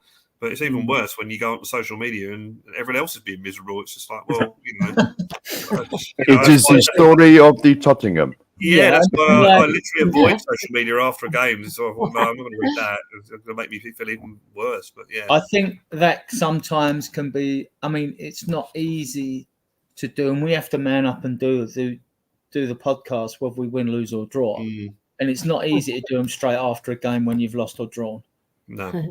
Because you've got to man up and do it, and you've got to try and be balanced and practical in the way you go about it, because across the board in social media that most of the reactions are going to be like it's going to be a meltdown, basically. Yeah, So well, negative keep reactions it get more factual. likes, don't they? Yeah, Let's if be it was honest. really a really awful, terrible, disgusting performance, then yeah, meltdown, fine, But as we've broken this game down today, I mean, like you've seen that, like it's nothing to do with the system. First half performance was good, and we were flaky when we conceded the goal. And actually, Bentancur's injury probably gave us the breather we needed to like steady the ship, right? So yeah. So are you going now, Brad? Are you? Yeah, I need to go now. Thanks for coming on, Brad. We will No get you problem, back. David. Obviously. Thanks for inviting Yeah, me. we will get I you back. put your channel in there. You're always yes. So welcome on that's our where you can find Yes, please, you. if you want to get away from football, please. I put his channel in there somewhere.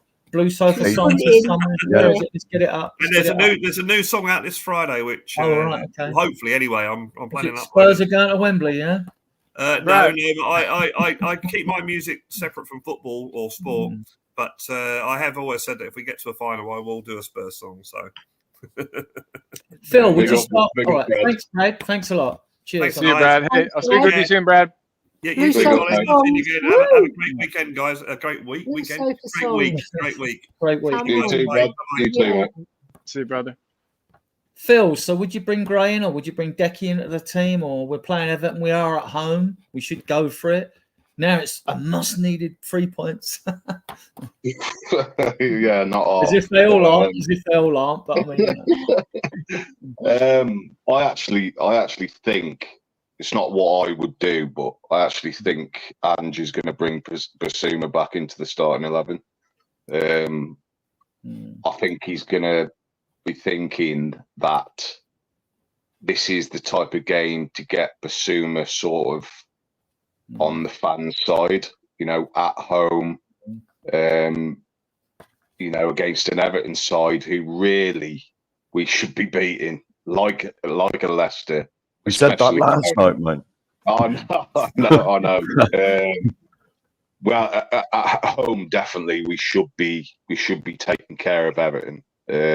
With the I Brighton think side, their that record in he's history, the dispatched them. three teams we've beat the most are Everton, West Ham, and Man City. Believe it or not.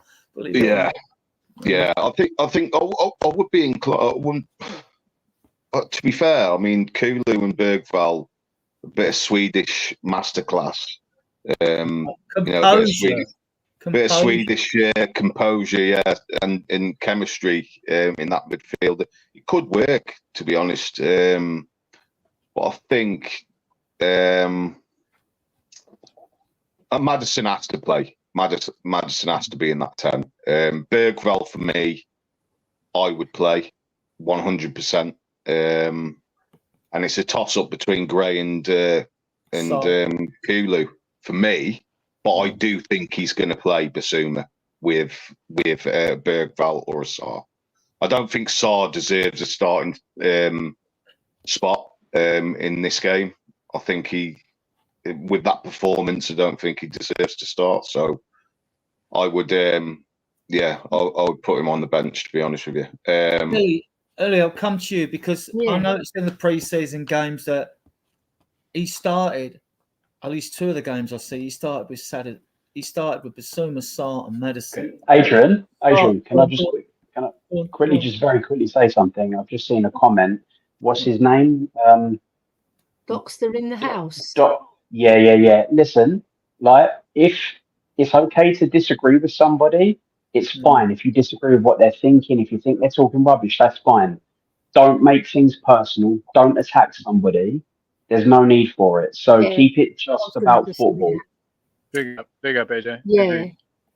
Yeah, big up AJ for saying that because I saw that comment and thought it was we'll keep it clean in our chat, guys. We don't want to time people out or ban people. I can't see anything I on want the to hear chat on all my points phone. of views. I'll try to be balanced and factual. But Come on. we take all points of views, and if the conversation goes very one-sided because it deserves to go one-sided, then that's the way it will go. Because, that's the way critiques work. Unfortunately, they're never straight down. It's all about this, guys. It's all about this right here, not the cockerel. So Ellie, the fact that Ange likes Sarr as much as he likes Johnson. You know what I mean? So because he's picked him in them pre-season games. I mean, he is box to box. I used to joke when Sarr was playing well. I said the earth is covered in 70% of water, 71% of water, and Sarr covers the rest, right? Because when he's on song, he covers so much. He's got. I mean, he's the fittest player at the club. Now that Gill's gone, believe it or not, he's the fittest player at the club. Under Marine, when they did all that stuff in Korea, when all the players were puking up, it was Gill and Sarr who were the two men that were standing. Like, you know what I mean? Yeah, I'm with AJ on Bissouma though. I don't think we should play him ever because what he's done is so disrespectful to the club and as a person. There's no way back at him. I just feel like Kyle Walker, who did the same thing, Dele, who did the same thing. If another club want to take a punt on him, because he hasn't played very well for us either. I don't think we're going to commit economical suicide by sacking a player and all that. If look, Bissouma anyway, after last season's I'm not saying sack him. I'm just saying sell him. His place was in risk on last, like all the and Maddison as well, because Sarr was our best player last season, right? Midfielder, because the others were out injured and all that. But to me, I think there's a few players there, might even regulars, that the sword of Damocles is hanging over their heads. And if by January they haven't shown it and turned it around, I mean, imagine if Bissouma has a stinker against Everton, he's picked, or he gets subbed off. How do you think that crowd's going to react? I'm not one for booing players, right? I know, but they're not. They're not going to. There'll be, a response from the crowd. Well, his act together. He wasn't our best midfielder. Sarr was the best midfielder last year, so I wouldn't throw him under the bus just for one bad performance. No, 100%. He can pick himself up, dust himself down, and I think Sarr will go again. He'll run for our club forever. That boy, he's such a hard-working player, but he's got kudos as well. He's got a brain. He's got a football brain, and I think Bergvall should start, not Gray, because he's got football IQ. He's fantastic. His movement and his readiness to get on the ball. Okay, he's not the finished article yet. He's still learning, but he's a lot better than what we've got. And he showed it against Bayern Munich when he came on, and he showed it again yesterday. All right, he did one dribble that went wrong, but, he's young, so he's learning. But I would play Maddison as well because he created our goal, and up until when he got taken off, he was very busy, wanting to get on the ball. Your doggy was a bit ineffective, so he didn't take his... Normally, your doggy's going up, charging up into Maddison's space. Maddison had a lot more time on the ball to think about what he was going to do. So I would play Bergvall, Sarr and Maddison, and then have Kulu as a false nine, and then I'd have Odebert coming in on the wing. I wouldn't play Johnson. I'd leave him on the bench as an impact sub. I'd leave him outside the stadium. Yeah. Just sell him back to Nottingham Forest. Because I mean, they've gone down Nottingham Forest, haven't they? So I think they went down last season, didn't they? So he can go back there. And Bissouma, I agree with AJ. He shouldn't be put in the first team. After what he's done, he's posted it on social media. Kids are seeing that. He's not a good role model. And he's played pants for us all season. Last season, he had 7 or 8 games good and the rest rubbish. So he doesn't deserve a place anyway. No one might sound harsh, but sometimes you have to be harsh in football. I'm just going to say, I just want to bring up Kyle Walker and Dele did the same thing. I know it wasn't illegal then, but it's just recently. I don't know. I just feel like we all let them off the hook. We even let Lloris off the hook after he had his drink driving incident. And I think that giving players different, being more or less angry at players because of how they, I don't know. I just feel like, and I don't know why I'm defending him so hard. He's not, like my friend. I don't know him. It's a field rife with contradictions, isn't it? I mean, like, sack anyway. He's not going to get a sack. We know that. I mean, I don't know about you guys. I thought a 4-match ban, but now that Bentancur's got injured, it changes the complexion. I mean, what's Ange going to do? I mean, did you notice during the game that Bentancur was playing a bit deeper? He was playing a bit deeper and times and picking the ball up in deeper positions. And usually, when I like Bentancur at his best, he's driving forward, isn't he? He's dragging you up the pitch, That's my take on Bentancur. But Basuma, what an idiot! These people who live such privileged lives. I mean, they live such privileged lives, you know. I mean, but they're flawed the same as the rest of us, you know. So let's the club and aims to sort that out. Whatever we can I just say? Yeah, of course you can, Mark. Can I just say, all right, he's stupid for doing it, but the most stupid thing is putting it on the internet. Yeah. Absolutely. You know what I mean? You know what I mean? Absolutely. That is just nonsense. I mean, if you want to do that stuff, that's up to you. But don't put it on the bloody internet. Do whatever you want to do, whatever it may be, in the confines of your own home, in the privacy of your own home. But you have got a moral and a contractual obligation to represent yourself to the best of your ability. And doing what he did brings the club into disrepute and is just, there are hundreds, Did you guys there are thousands feel the same way of kids that will come to him. When Walker and Dele did it? Okay, cool. Just making sure. I just want consistency across the board. You know what I mean? Because absolutely, and that's fair. That is absolutely fair, and that's balanced, and that's the way it should be. I'm very much like this. If I like you and you do something wrong, you are wrong. If I don't like you and you are right, you are right. I don't pick and choose who's right and wrong depending on whether or not we're friends. If I support you or not. If you're wrong, you are wrong, and what he did was wrong. And he should be punished. I don't think one game is a punishment. No, I think. Yeah. Sorry, Colin. Go on, mate. I was going to say, all I was saying was I just appreciate the consistency. I was just, you know what I mean, just making sure that. And like I said, I don't know why I'm sticking up for him. I guess it's because I was young and dumb, you know, at points in my life, and so I kind of, you know, I understand it to a degree. And yeah, you know, people do stupid things, and don't stick it on the bloody internet. Right. You know what I mean? No, for sure. That was the dumbest part. I think it's I think it's a lack of education, though. I think. Do you know what I mean? It's sort of. I don't know. I don't know him personally, but he comes across like a bit stupid. Do you know what I mean? Footballers are known to be the smartest people ever. Sometimes, you know what I mean? Yeah. Do you know what I mean? In the nicest possible way. But. I do think I wouldn't. I think there is sort of a way back for him, but he has to. You know, do this on the pitch, on and off the pitch. He needs to, you know, book his ideas up.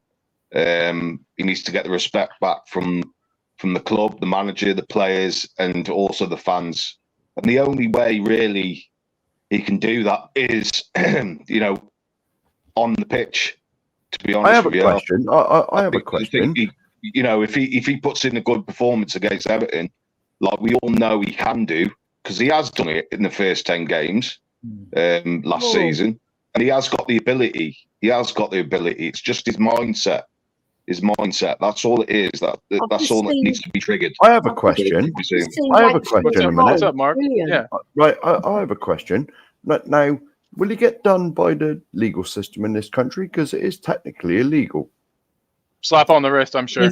If someone he's a professional footballer. He's a professional footballer. No. What I'm saying, will he have to go to court, or will he get fined, or slap on the wrist? Probably a ticket of some variety. I don't know exactly how it works there, but here, if it was, it would just be a ticket of some variety. Hasn't Bentancur made Angie's job a little bit easier? Basuma. Sorry.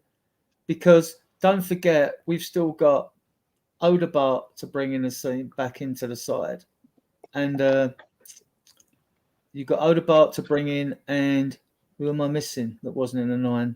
Not Mikey Moore, because he played for the under-21s tonight. Lancashire. Yeah, he was in Brazil. He played as well for them. You've got Odegaard to put in. That would give you another problem on the squad bench and on the bench, haven't you? And I'm forgetting. There's someone else I'm forgetting at the moment. I know there's another. I'm not including Mikey Moore should start. The goal he just scored, I just see. Brilliant. That you know, just for the 9 subs, it gets a bit different now because we may be treading water with because we're waiting to see. I'm sure they're going to be What a quality player. players. Graham, Bergvall. I mean, like, let's be fair. Bergvall's better than Skip, who we got rid of, isn't he? Let's be fair about this. And Gray's better than Emerson and Davies, isn't he? So even at this stage, but like we've got to see him do the 90 minutes. So Ange might think, well, I can afford to keep Basuma out the side, because even though Bentancur's not fit, I've still got to find a place for Odegaard. They ain't paid that money for him to sit on the bench all the time. I mean, he will sit on the bench. So I just think, Adrian, I just think it's a perfect game for him. Like, yeah, it is. Just the way I sort of think Ange may be thinking with this selection is that this is sort of a perfect game for Basuma to come back to and sort of boss that midfield against Everton. And I think it's sort of a performance where you could just bed him in and then get his form back. Yeah, that's just me. I don't know. He hasn't bossed midfield for a good long while, so he has to start. He has to start proving himself. Yeah, so and Maddison and Stark can't play. We know he's got you wouldn't put him back in against a City or an Arsenal, would you? I mean, against an Everton side at home, I think it's a bit of a comfortable game for him to come back to. That's all I'm thinking. Well, let's hope so. I think he might say we've got no one else. Nothing's guaranteed it's going to be like comfortable or anything. Let's get this straight. Yeah. You know, I can see Basuma coming back in just because Sarr and Maddison can't play that position. Gray, maybe a bit early for Gray to give him that responsibility. So I don't see that on the. I don't see that happening against Everton. I think Basuma will come back and he'll either play with Maddison and Sarr. I think that'll be it. And the only other place that could disturb that would be if Sarr was dropped in favour of Gray, but then I think you'll see him in the second half anyway, as you will Bergvall, you know. So So that's Everton. I want to talk to you guys. We got the 1st of September. The window closes, and it's the 20th today. So that's in 11 days' time. I believe we'll get 2 players in a window. I surely hope so. I've always wanted a left back as well. And I think they want to bring a midfielder in. And I think we need a midfielder in. Now, I know we got 6 with the 2 youngsters. 7 if you include Decky. But we do with it someone who gives us something a bit different, don't we, in midfield, whether it's Locatelli or whatever, and a left back. Ellie, what do you think? What do you want to see in this window? Yeah. I don't see us bringing in more than 2, to be honest. We've got the money. Just on the money, guys, let me just give you some facts, right? As I like to give you facts, right? So we brought in 6 players. We brought in Archie Gray, Lucas Bergvall, Yang Min Hook, George Feeney, very young player, Dominic Solanke, and Wilson Odegaard. It comes to a total of 134 million. So we do spend money, but our outgoing since Ange has been here, been Harry Kane, Eric Dyer, Pierre Højbjerg, Emerson Royal, Troy Parrott, Brian Gill, Oliver Skip, Joe Rodon, Diego Santiago, Noel John. Now, I'm not including Kane and Dyer because they were in last year's financial report. But just Højbjerg, Royal, Parrott, Skip, and Rodon come to 70 mil, right? That's conservative. I've done this conservatively. So our total spend, 134 minus 70, is 64 mil. That's all we've spent. Now, you could expect logically Lo Celso just have won the Copa America and Reguilon to go out, even if you only got 20 mil for them. But, that'd be like 10 mil each, which I think is very cheap. That would take our total spend down to 44 million. You know where I'm going with this, right? Leaving-nomics. It's leaving-nomics for you. Yeah, well, in theory, we should still have, the best part. If you're saying 44 mil, and we've been spending an average 120 to 140 mil since the stadium opened, you said 120 mil. We should still have the best part of like 75 mil. So we could go and get Eze, right? Or we could possibly get Locatelli and Vanderson. There's a lot of rumours about Vanderson. I mean, I would like him, although he's right-footed. I would prefer a left-back. I've seen Vanderson. I like this kid. 23. He's a tank. He's you doggy Mark 2 on the right back, right midfield, right wing. He's one of these dedicated footballers. He's known for that. So Ange would love him. But Monaco have just brought another right back in, a Dutch guy. So it looks like they're willing to sell him. I would take him, and the reason I would take him is because he's a better defender than Spence. Already, I can see that he's better. He's a tank, right? And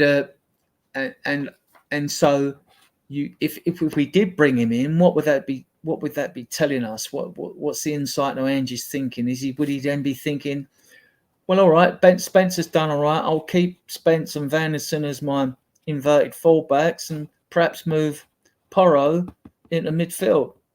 Or some fans would like to see Porro on the wing. I don't see him as a winger personally. I can see Porro as a midfielder, but that's only my opinion, right? So, AJ, what do you think? What, as in, who are we going to get in? If we're going to bring 2 more in, we're definitely going to bring 1 in, whatever happens. We know that, and I think the first priority will be a midfielder. I haven't got a clue who we're going into the midfielder, just simply because.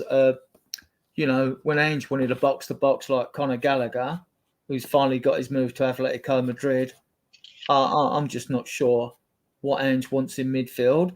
But again, when we're talking about managers nowadays, I remember the Redknapp saying that you don't, in today's games come so thick and fast, you don't get time to go and look at players. I'm sure these managers watch loads of videos of players, though. And I'm sure there's players that are probably not available, and some may be available. But then again, when you look at a player, if you're a manager, what do? You go, I don't know what happens behind the scenes, but I should imagine that Ange would go to Johan Langer. They'll discuss what positions they need to fill, what sort of players. Ange might mention a few names that he knows. Langer might test the water, see if they're available. Or if not, you would expect Langer, with the data and analysis, then to go, okay, Ange wants this type of player.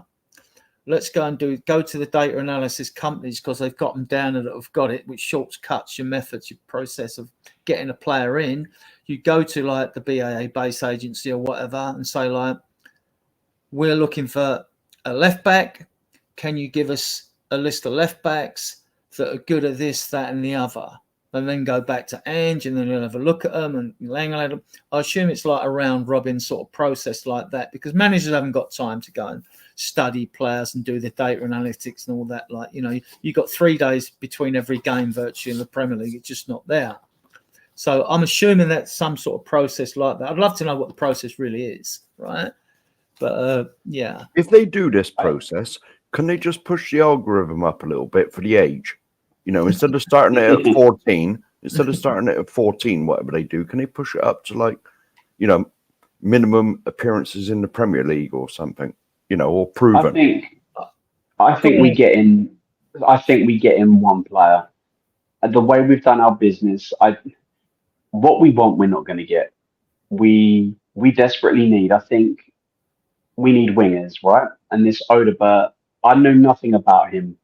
But since we signed him, I have gone and I have looked at video after video after video of games he's played in, of highlights, and I don't only go on the best bits, the montages, because they can make anybody look good. They made Werner look good, right?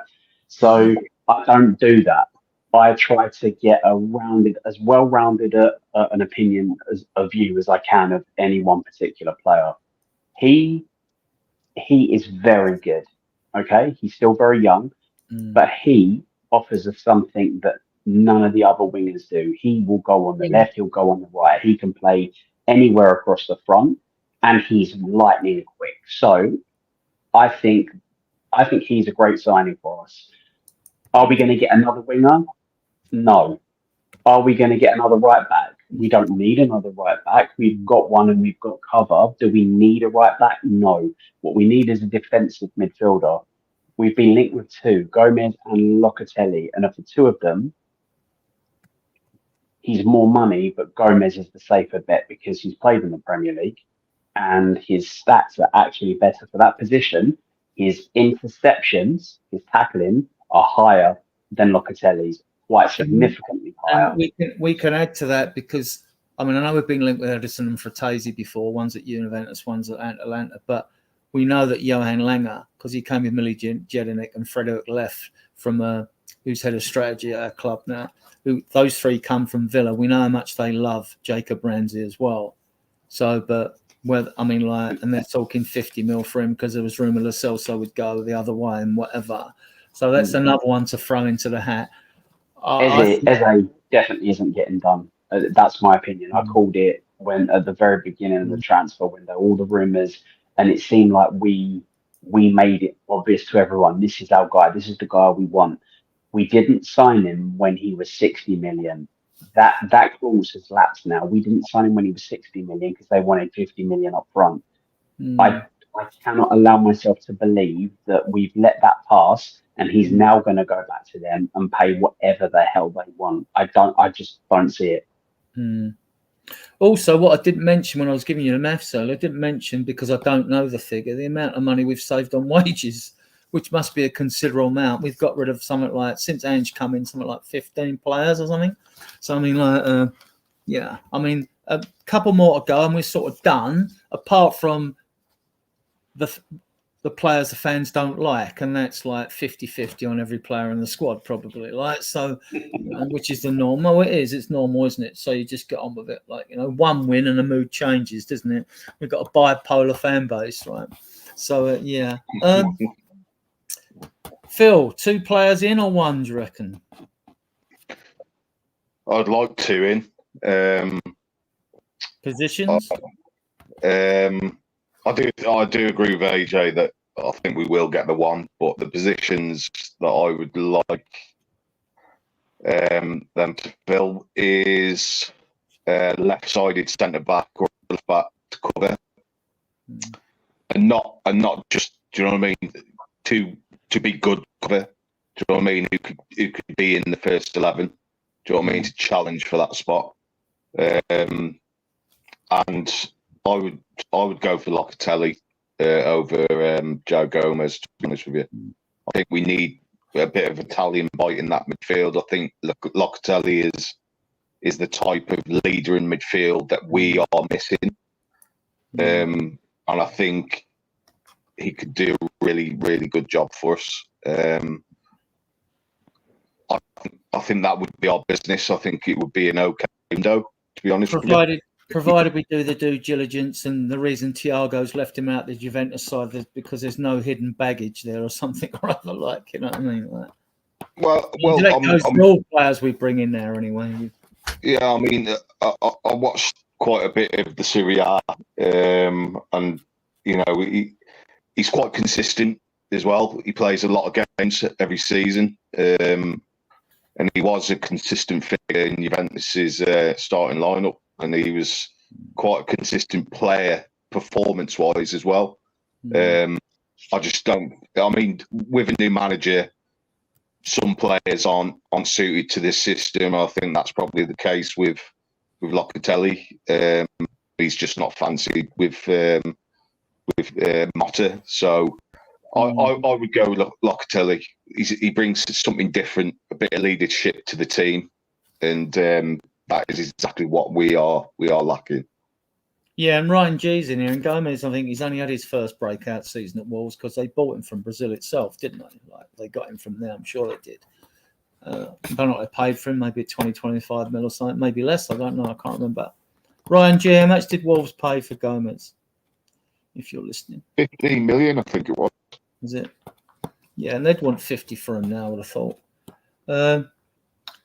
But this is why I don't think, that's why Locatelli's looking a good prospect at 25 million euros. The price has got me, though. I think that's cheap. Well, it might have been 25. 15 or 25, I think it was. 13 to 15, Ryan's just put in the chat. Yeah, 15, yeah. 13 to 15. Yeah, good buy for that. So, yeah. Colin, are you there? No, he's gone. Ellie's gone. Right, I'll take it. No, So, Ellie's gone to look after... her daughter, yeah. Yeah, her daughter. Okay. Right. Let's go to the fun section. We can discuss Everton on Friday and more in depth on Friday's show because it's the day before, yeah. So from Lingo, right? Okay, thanks for that. We now come to the fun part where I ask you a few questions, and this is where each week, if you're invited on, you should pick a favourite Spurs player, pick a favourite goal, Adrian, and think about a goal. Well, you got about 30 seconds, Mark. Yeah. I won't come to you first, yeah, right? you normally get me to do this backstage. Colin gone. Has AJ gone? All right, he's gone. Right, so normally, Phil, I think we've done this with you once before.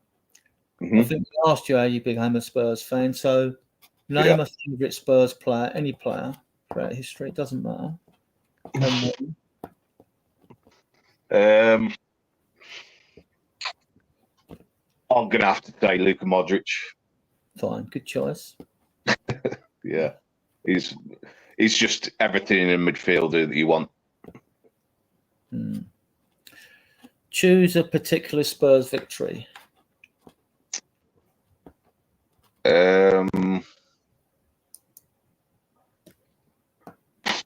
Well, it wasn't a victory against Inter Milan, was it? It was a draw, wasn't it? You know, when Bale got the It was a hat defeat. trick. It was a defeat. We lost 4-3. Oh no, it was on aggregate. Was that? No, that was the first leg in the San We Siro. beat 2-0 at home, didn't we? Yeah, we went through at home. Yeah, that was it. That was it. That was one of the yeah. I'm gonna have to go with the Champions League final. Champions League semi-final. Sorry, against Ajax. Fine. Yeah. Select a special Spurs goal. It's got to be Gareth Bale with his volley against Stoke in the top bin. I said that a few weeks ago. Did you? All right, fair enough. That's all right. But it doesn't matter. It doesn't matter. That always just comes to mind every time. I know it was a Premier League game against Stoke. Yeah. Do you know what I mean? A cold night in Stoke, but that goal was out of this world. Yeah. But yeah, it must be good because I said it as well. I mean, to actually hit it from that height. Yeah. Do you know what I mean? On the angle is unbelievable. Yeah. Right, Colin's back. You're next, Colin. Did we? Have you been asked yet how you became a Spurs fan? If you have, when we'll. I have. So then, because we'll end in shortly, we can chat in the back room afterwards. But so name a favourite Spurs player, any player that you like throughout history. One. Peter Crouch. Okay, why? Just a lot of fun. The fact that he's very graceful with the ball. You wouldn't expect him to be, with his size and long legs, long arms. He looks like he would be lanky, but he's got a surprisingly good touch. Can score all different types of goals, even though he was just a fun player to watch. And you don't really see players like him. He's kind of one of a kind, and scored some important goals for us. So choose a particular Spurs victory. Any victory? Tough. It's very tough. Let's go with beating Borussia Dortmund. I believe it was the game Jan Vertonghen scored in from left back position. Okay. Right. So name a special goal. I think I know where the goal's going to be then, right? The Jan Vertonghen goal, is it? Yeah, that was something special. And we got to see the Super Jan celebration, and yeah, that one was incredible. So that'd probably be mine for today at least. Mark, coming to you. Name a particular favourite Spurs player. I'm trying to think of the ones I've done. All right, off the top of my head, Ledley King. Okay, good Ledley choice. King. Yeah, just because he's. Choose a particular Spurs victory. Oh, see, I ain't thought about this. I only thought about Ledley King. For a start, Ledley coming at the right time. It was after a certain other player had gone somewhere else that we won't talk about, and he sort of replaced him. And just for that tackle on, I forget who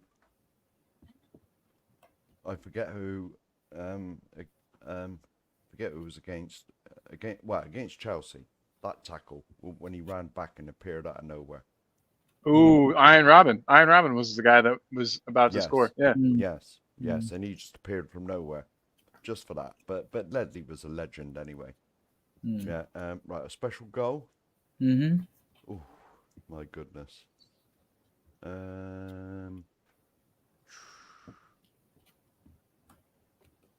Off the top of my Jesus, I wish I had time to think about this now.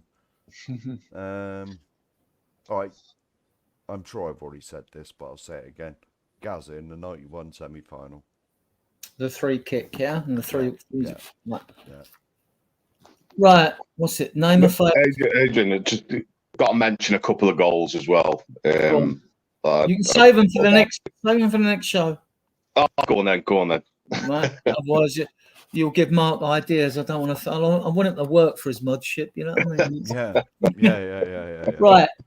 A favourite Spurs player. I'm picking Graham Roberts. Oh. Yeah. Right. Choose tough as nails. No a teeth, special blood. Spurs goal. Well, I'm going to pick his goal in the second leg of the 84. Yes. Final White Lane rolls there. I'm going to pick his goal because it's so important. Took us to penalties. And a special Spurs victory. Now I'm going to have to scratch my head. You can correct me but I'm going to go for the Graham Roberts hat-trick against Southampton. He scored a hat-trick against Southampton. Now, I need to check this. I don't know if we drew that game or won it, but if we've Google it someone quickly before we go. Graham Roberts hat-trick against Southampton. Google it, one of you. Colin, you're good at that, right? Yeah. And we'll see what we got before we go. While he's doing that, guys, I want to thank everyone in the chat. We've had over 40 at one time, which has been excellent, right? I know you're all staying up late. It's midweek. You got work. I want to thank all my guests for coming on and keeping the debate mature and sensible. I want to thank you in the chat for keeping it mature and sensible. We take all your opinions, you know. So as you know, we're a mature and sensible, discerning Spurs group. We broadcast Tuesdays, Fridays, and Sundays at 8:00 GMT, BST actually UK. We will be doing morning shows when we get Chang more up and running in Asia. We'll be doing them at like 12 o'clock UK time, which would be 7 in the evening for him because he's in Malaya. He's a fellow admin. So we will be doing shows coming up. Obviously, shows will come thick and fast now that we'll be playing football virtually every 3 games until we get the dreaded international break, which comes too soon in this season. So we will be doing them. And we thank you for your support. If you like the videos and the channels, please subscribe. Give the channel a thumbs up, and please leave a comment, guys. Because that really helps. Afterwards, even after the show's finished, even after the show, and even if you want to say, you guys stink, and I don't like, and I don't like you, come back and say I'm rubbish, and I just what he's talking about, and Phil. He's got a gross beard. Phil to come on the show, and who the hell's Mark? Why does he talk funny? Yeah. Why does he say "get off my land" and all that stuff?